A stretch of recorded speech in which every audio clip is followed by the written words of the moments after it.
وكذلك أوحينا إليك قرآنا عربيا لتنذر أم القرى ومن حولها وتنذر يوم الجمع لا ريب فيه fariqum fil jannati wa fariqum fis syair. Demikianlah kami wahyukan Al-Quran kepadamu dalam bahasa Arab supaya kamu memberi peringatan kepada umul qura atau penduduk Mekah dan penduduk negeri-negeri sekitarnya, serta memberi peringatan pula tentang hari berkumpul atau kiamat yang tidak ada keraguan padanya, segolongan masuk surga dan segolongan masuk neraka. Allah Subhanahu wa taala berfirman bahwa sebagaimana telah kami wahyukan kepada nabi-nabi sebelummu, kami wahyukan kepadamu Al-Quran dalam bahasa Arab yang jelas, terang, dan gamblang, supaya kamu berdakwah dengan menyampaikan peringatan kepada penduduk Mekah dan negeri-negeri lainnya yang terletak di belahan timur dan barat. Kota Mekah dinamakan Ummul Qura karena ia merupakan kota yang paling mulia. Isi dakwah tersebut adalah peringatan tentang hari kiamat.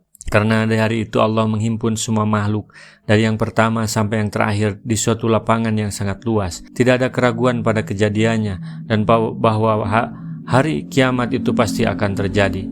Suatu hari Rasulullah keluar menemui kami, sedangkan di tangan beliau terdapat 2 buah kitab. Lalu beliau bertanya, "Tahukah kalian apakah kedua kitab ini?" Kami menjawab, "Tidak tahu kecuali jika engkau menceritakan kepada kami, wahai Rasulullah." Maka Rasulullah bersabda seraya berisyarat kepada kitab yang ada di tangan kanannya, "Ini adalah kitab dari Tuhan semesta alam yang mencatat nama-nama ahli surga lengkap dengan nama ayah dan kabilah mereka. Kemudian digabungkan menjadi satu sampai orang yang terakhir dari mereka. Tiada tambahan lagi pada mereka dan tiada pula pengurangan dari jumlah mereka selamanya." Kemudian beliau bersabda seraya berisyarat ke arah kitab yang ada di tangan kirinya, "Dan ini adalah kitab catatan ahli neraka. Nama-nama mereka lengkap dengan nama orang tua dan kabilah mereka. Kemudian digabungkan menjadi satu sampai orang yang terakhir dari mereka, tanpa ada penambahan pada jumlah mereka dan tanpa ada pengurangan dari jumlah mereka selamanya." Maka para sahabat bertanya, "Kalau begitu buat apakah kita beramal bila segala urusannya telah dirampungkan?" Maka Rasulullah bersabda, "Luruskanlah dirimu dan dekatkanlah dirimu kepada Allah. Karena sesungguhnya ahli surga itu amal perbuatannya diakhiri dengan amal perbuatan ahli surga, betapapun amal perbuatan yang dilakukannya sebelum itu. Dan sesungguhnya ahli neraka itu amal perbuatannya diakhiri dengan amal perbuatan ahli neraka, betapapun amal perbuatan yang telah dilakukannya sebelum itu." Kemudian Rasulullah berisyarat dengan telapak tangannya lalu menggenggamkannya dan bersabda, "Selesailah sudah urusan Tuhanmu dari hamba-hambanya." Kemudian berisyarat dengan tangan kanannya dan membentangkannya seraya bersabda, "Segolongan dimasukkan ke dalam surga."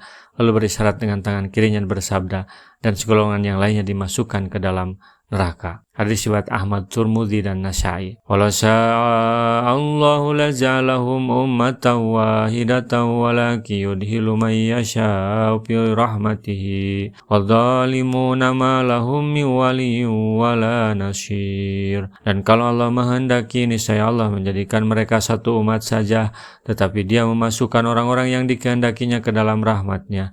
Dan orang-orang yang zalim tidak ada bagi mereka seorang pelindung pun dan tidak pula seorang penolong. Nabi Musa pernah berkata, "Ya Tuhanku, makhluk yang telah Engkau ciptakan, Engkau jadikan sebagian dari mereka masuk surga dan sebagian yang lainnya masuk neraka. Mengapa tidak Engkau masukkan saja ke surga semuanya?" Maka Allah berfirman, "Hei Musa, angkatlah baju gamismu." Maka Musa mengangkatnya dan berkata, "Aku telah mengangkatnya."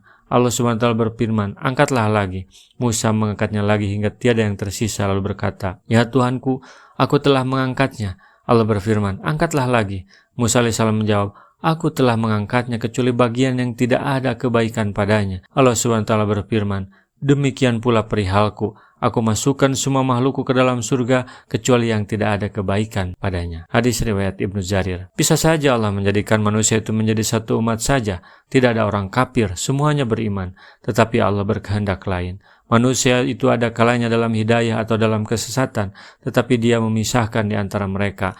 Maka Dia memberi petunjuk kepada jalan yang benar siapa yang dikehendakinya, dan menyesatkan dari jalan yang benar siapa yang dikehendakinya.